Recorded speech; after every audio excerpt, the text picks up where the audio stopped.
obisi kan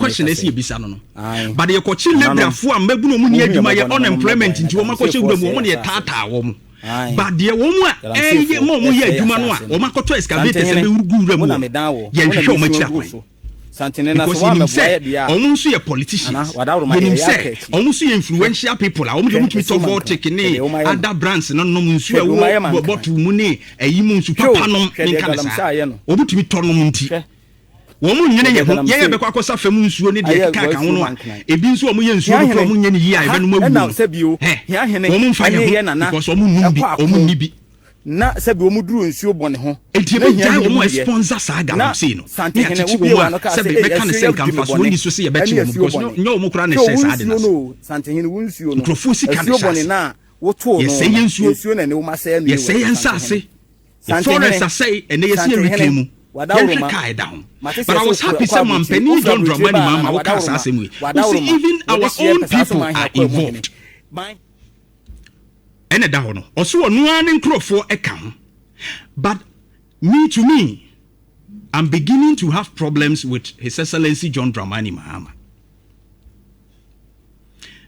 obi a wo support Galamsey bia unya wadwene se wo de ahofama ebeko Galamsey no one market wo ye metamfo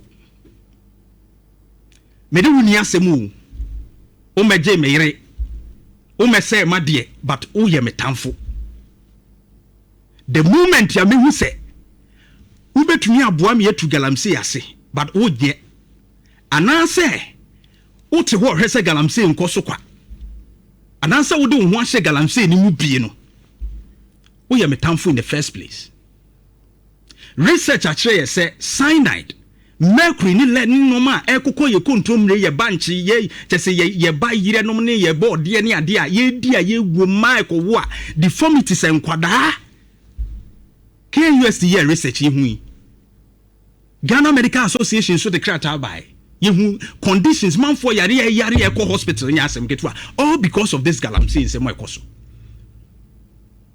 but ye kai ye kai ya etwem entienne if I was support His Excellency John Dramani Mahama na ma ye din wa asem yi a waka yi ho a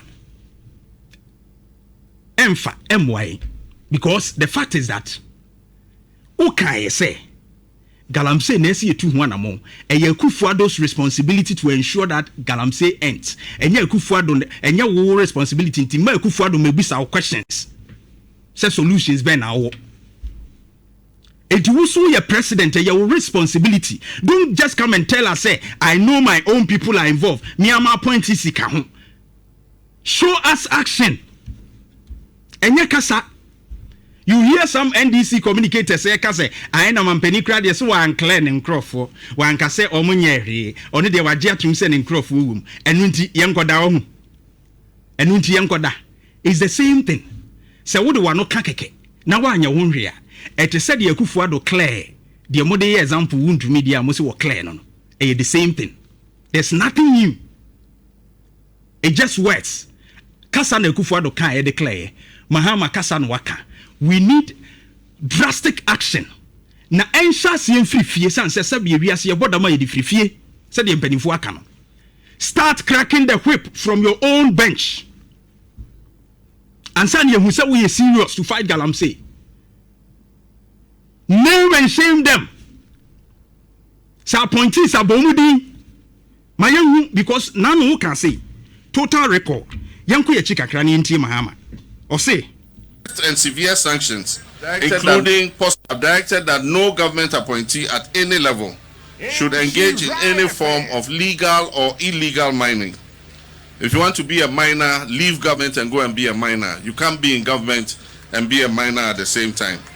And I wish to reiterate that any government appointee found violating this directive will face swift and severe sanctions, including possible removal from office. Mampeni ya wona kan you.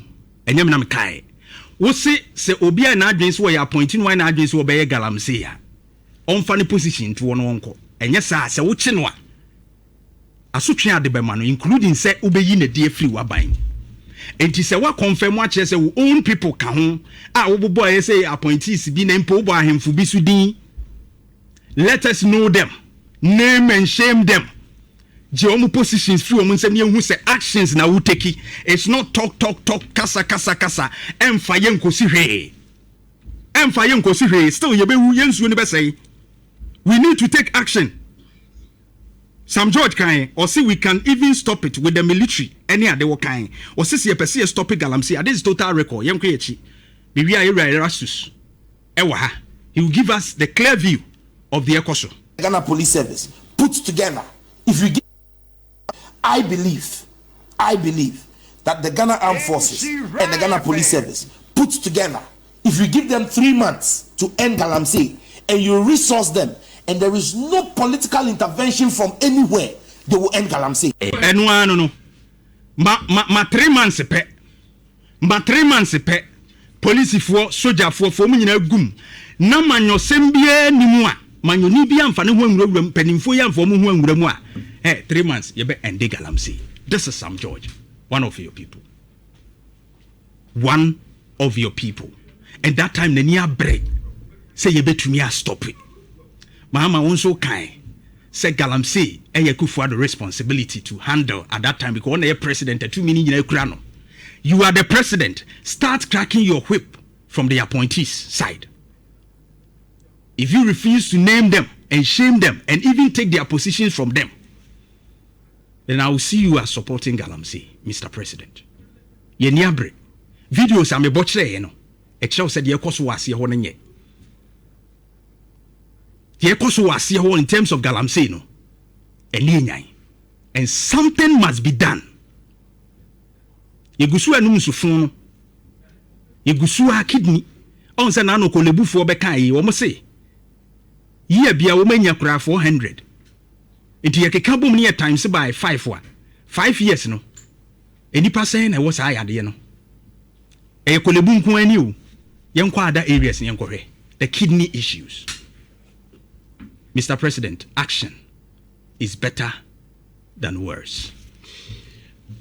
Erastus Asare Donko. Openi odene nkwato ho ma Ghana. So obebua na Galamsey. Yetumi ehu ba bi ehye nefri neko neba. He hasn't given up.